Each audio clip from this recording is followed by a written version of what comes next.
Good evening and salutations, my GH fans. Let's talk about Sunny for a minute. Um, Sunny was, wound up. He was cleaning nonstop. He had a bunch of ideas for Lenny as far as the bar and like the alcohol and the drinks and stuff like that, and he was just moving nonstop. And Lenny and Phyllis was like, you can sleep and we can do this in the morning. It was like, we appreciate what you're doing, but you can slow down a little bit, buddy. But he wasn't hearing it. He just kept cleaning and sweeping. And here's the thing: Sunny has bipolar, and there's lows, and then there's highs, and that was going on with Sunny. Um,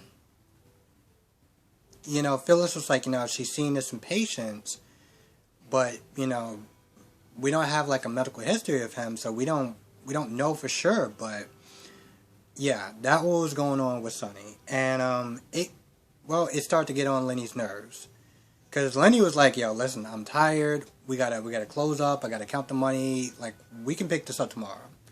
Sunny wasn't having it, and Lenny was like, "Listen, you got two choices. You can go upstairs and go to bed, or you can go outside and out in the cold. Either way, I'm getting some sleep." That's not what he said, but that's pretty much what he meant. And, Sonny kind of realized he was, a little extra. He apologized and he said he was sorry, and, he just thanked them for everything that they'd done, and he walked off, and, Phyllis started to have tears in her eyes, and it was kind of a heartbreaking scene, because I knew exactly what was going on with Sonny. How I think most people who watch this show and know his, know that he has bipolar, know what was going on. Yes, that was, yeah. So let's talk about Liz and Jason for a minute, because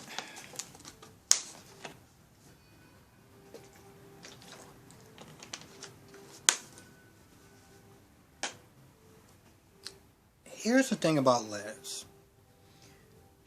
For the most part, I like this character. There's been very few times that she's gotten on my nerves. And usually, 9 out of 10 times, I usually want to like the character anyway. This scene, she got on my damn nerves.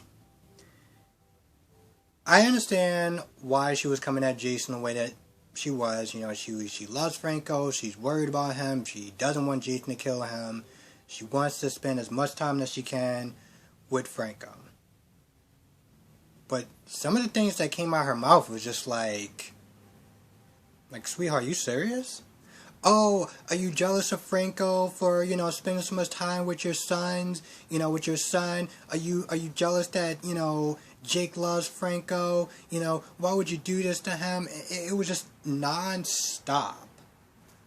And Jason was asking some very important questions. Listen, the tumor is coming back. Are you going to be ready for that? Liz is just in this denial, and that was the part that just really, infuriated me. Because here's the thing. Yeah, the stuff that he did was caused by the tumor. Here's the thing, though. The damage is done. He still killed people. He still was the one who set up, set it up so that way Michael could get raped. That's still a thing. The damage that he did is still there. And Liz likes to sit there and chalk it up to, oh, that was just tumor. He's fine now. He's a loving man. He's great. He's this, he's that. And I was like, yeah, and that's true. But let's not sit there and ignore the stuff that Franco has done when he had that tumor. Let's not pretend that it just went away. And yeah, there's a good chance that Franco could be fine and he can even get treatment for it. But you know what? There's a good chance that he may revert back to who he was. So all these threats about, oh, I'm gonna make you sorry and yada yada yada. It's like, all right, sweetheart, I get it. You feel like you need to be important. You need to feel like you need to do something. You came in the room, you put on your big girl pants, and you walk up to Jason, the mob guy, and you shoot off your mouth, and I guess you think you're some sort of champion. Like, it just got on my damn nerves after a while. That's pretty much all I can sit there and say about that scene. Jason was asking important questions, and Liz was just like, she was on her high horse, so, okay, sweetheart, you do you. She walked off. Jason was closing down shop. He pulled out his gun, make sure that, he had ammo in it, and put it back in his back pocket, and I was like, Jason, we get it. You're a badass, okay? Been a badass since the day you got there, and it has never stopped then. What was the point of that scene? I mean, he's my favorite. He's one of my favorite characters, if not my favorite character. He's kind of a tie between him and Sonny. But my point is, that whole scene was just unnecessary. But I guess we need to be reminded of Jason's, being such a badass. Now on the other side of town, Franco pretty much asked Scott, "Hey, listen, if somebody mysteriously kills me, like Jason, because Scotty figured it out. I don't want him to be charged for it. I don't want him to suffer. Jake is still going to need a dad, and I don't want his dad to be in prison."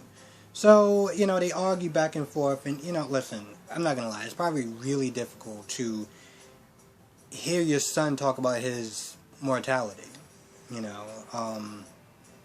something very unsettling about a child going before their parent. So I get it. And at some point, long story short, Scotty agrees. He's like, fine, I'll do it.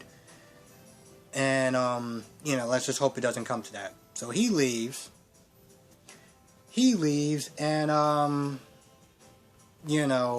Liz comes home. Liz must be on some sort of adrenaline rush, because she comes in there and she's like, hey, listen, I'm going to tell you what I told him.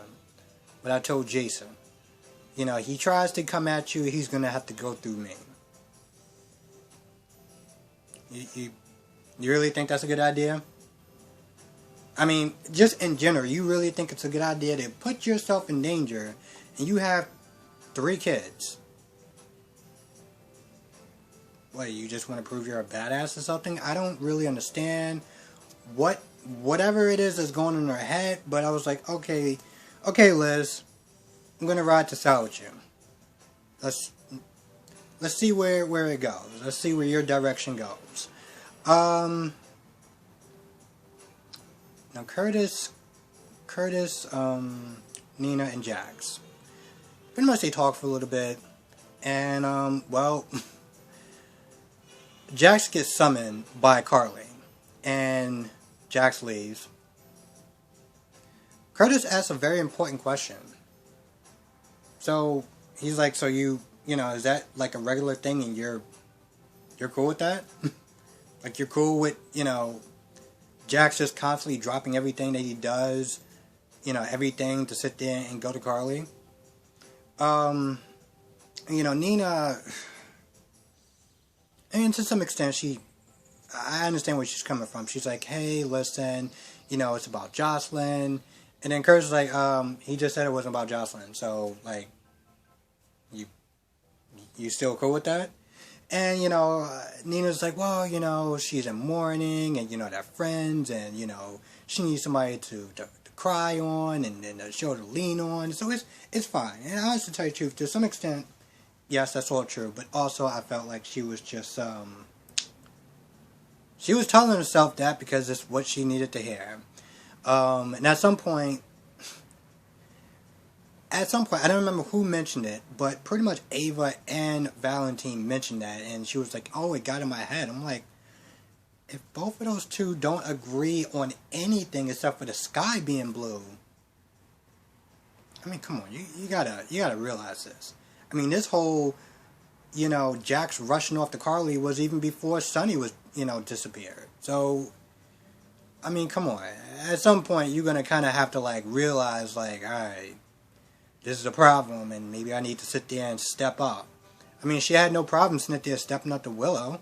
I'm sorry, I'm just never gonna get over that. So I'm like, you had no problem sitting there, practically trying to bully Willow. So is Carly more your speed? Why don't you go after Carly? Like, let's see how long she does that before Nina decides to say something. Don't be shy about that, because you certainly wasn't shy when she was practically going to get Willow fired. But whatever. At some point, they also talk about in the beginning, when Jax was there, Nina was like, I'm giving up the search, and she lists a bunch of reasons why, what she wants, and all that good stuff. Jax leaves, and then Nina's like, well, I know I said that on a logical level, but emotionally, and then she looks at her charm, like, I'm not giving up the search. So, yeah, okay, we're doing that. We're really doing that. She literally she literally convinced herself that it was the right thing to do to move on and move forward. The minute Jax walks out the room, yeah, I know I said that logically, but I'm still, I just can't let it go. I know a lot of people was there telling me that it was Nina that brought it up, and yeah, okay, she probably did. But I felt like maybe on a subconscious level, I'm pretty sure Jack said something along those lines about Nina giving up the search. I don't remember what it was, I don't remember who said it, but I feel like, somehow I feel like subconsciously she's still listening to Jax. But she's not giving up the search, so we're back on to that. So, cool. Now earlier, Carly was crying. Jocelyn came down to console her and, make sure she was okay. They talk, I'm not gonna lie, it was kind of boring a little bit. But they get to the point where Jocelyn was like, oh, I gave Nina that charm necklace, but not before I told her off about Morgan and how it's her fault and yada yada yada yada yada. And you know what? From a show perspective, from a story perspective, I get it. She's always going to have that grudge. And I'm 100% behind that. From a fan's point of view, I'm so over the whole Morgan thing. I'm so over it. Because I don't know, here's the thing, I don't know if it's the actor that want to leave or if it's the writers that want to just kick him off the show. But I felt like in a lot of ways they kind of did a very sloppy job as far as doing it.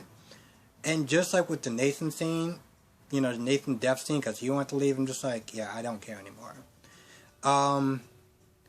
But yeah, she's like, I got the necklace in the jewelry box. And, yeah, I gave it to her. So, you cool with that, right? I mean, I should have gave it to her, right? Carly's like, yeah, no, it's totally fine. She goes upstairs, and she's like, Jax, I need to talk to you. Jax comes flying over there, and, Carly's like, we need to find a way to get that necklace back. And at first, Jax is like, listen, it's going to come out sooner or later. We need to just kind of just give it up already. Just let it go. We tried, and it's going to come out sooner or later. Carly is just like, nope. No. Backlash, the karma, all that other stuff. I don't really understand how all those covering, the covers up and, her constantly covering stuff up. I mean, granted, it was Jack's idea for this initial cover up. But she's just going along with it. And she's like, I'm going to somehow get it from Spoon Island. I'm going to go over there, and the less you know, the better. I was like, okay, Carly, so this is another one of your little schemes. Okay, Carly, go for it. You may actually be successful, so I guess we'll just wait and see. What else? Ned, how could I forget Ned? I was about to call him Justin, I swear to God. I get those two so mixed up sometimes. So Alexis and Olivia go at it for a little bit, and Alexis is like, I'm sorry, I didn't mean to sit there and hurt you, and it was a one-time thing, it didn't mean to happen. You know, all the usual excuses that you would find in a typical scene like this. And Olivia just, I feel like the actress is having way too much fun with it. Like, the grandstanding, the whole, you know, like, so what part was you sorry about? You know? When you were taking off each other's clothes, when you were, you know, zippers were coming down, and you know, she pretty much just kind of just, you know, reamed her out a little bit. And honestly, to tell you the truth, it didn't really go anywhere. It really didn't. Olivia once again was upset, not just about the fact that he did it, but that she lied to his face for months. So, while that's going on, about to say Justin again, Ned was going at Tracy like, you did this, you know, you framed her, and yada yada yada yada yada. And I felt like Ned said something that just went too far. Well, you can control your own marriage and your own life, so you had to come over here and control mine. Now, let's just be very clear, okay? She's not the one that got drunk with a person who were drinking and got upset because, you know, Olivia wasn't answering her phone. You did, okay? So saying that was a step too far, you know? And in her own way, she was actually trying to do something to protect her son. And I stand by that. I mean, yeah, it went out in a very crappy way, and honestly, to tell you the truth, she did more harm than good because it, well, the truth came out a lot faster because of her, so good job on that. But she did try to do something, like it wasn't like something out of malice. And when Alexis left and Ned went in there, Tracy was like, well, I tried to do something good for you. You know, you were going to hit rock bottom, and you were going to take down somebody with you. So I did what I had to do, and I was just trying to help you. And Tracy, to be fair, you were actually trying to help your son. But to be fair, and I kind of got to agree with her, you know. Tracy didn't cause her drinking. Last time she was drinking, she nearly ran over Julian. Okay? So, I mean, yeah. Drinking leads to some stupid stuff. Like the whole Ned thing. And she was like, listen, either you were going to sober up or go to rehab. And that was all very true. I couldn't actually disagree with her on that. I mean, yeah, you can also look at it like, alright, you were trying to do something for yourself and your son. This wasn't about her. Like, anything that you did was a bonus. But I can't sit there and deny what she said wasn't true. Now, Ned goes in there, and, I feel like I should have something stronger than this. But,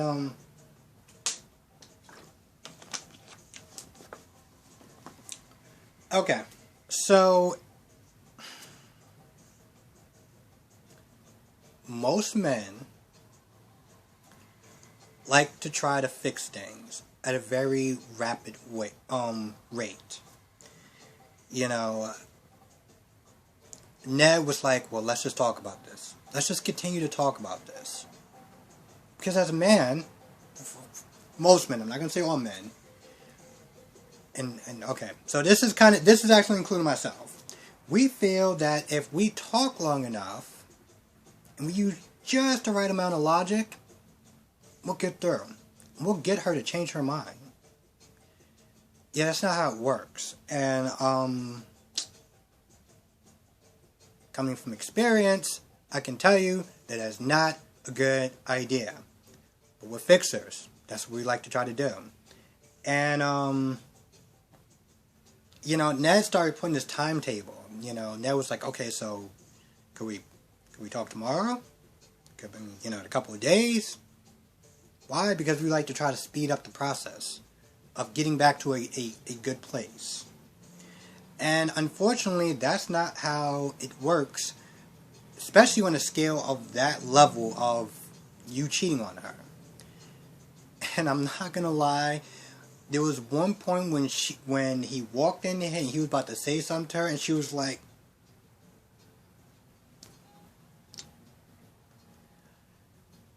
when a woman does that, you just stop talking. You're just like, you know what? That's my cue. I'm gonna like go anywhere else. I'm just gonna go away. I'm gonna give her some time, some space, because when they do that,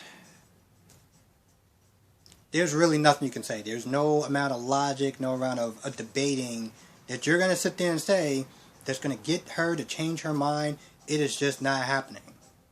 Okay, trust me. It's come from experience. She was like, yo, listen, I don't even know if I want to be in his house. I don't know if I want to be in his family. I don't know if I want my son to be a part of his family, because it's just lies after lies after lies and all this other nonsense. I want nothing to do with it.